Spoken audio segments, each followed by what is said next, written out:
Hello everyone. हम अपना trial balance का टॉपिक डिस्कस कर रहे थे। उसमें एक टॉपिक आता है हमारा adjusted trial balance through suspense account. कि जब हमने देखा कि फॉर्मेट देखा हमने ट्रायल बैलेंस का कि हम उसमें जितने भी लेजर के डेबिट अकाउंट के बैलेंसेस होते हैं और क्रेडिट अकाउंट के बैलेंसेस होते हैं हम उनको नोट डाउन करते हैं और उनके टोटल को एग्री करते हैं। पर कई बार होता है क्या कि उनके जो टोटल्स हैं वो एग्री नहीं करते। हमने अपनी सारा कुछ कैलकुलेशंस भी चेक कर लिया, अर्थमेटिकल एरर्स भी देख लिए, सारा कुछ सही कर लिया, पर फिर भी कई बार क्या होता है हमें अपने जो एरर है वो डिटेक्ट नहीं हो पाता।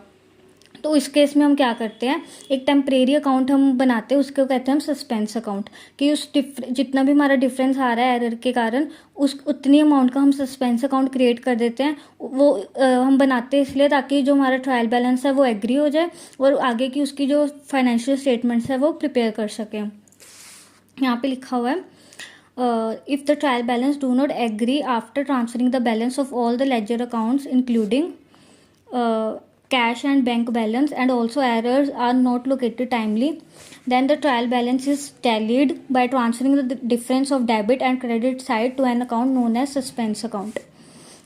This is a temporary account opened to proceed further and to prepare the financial statements timely.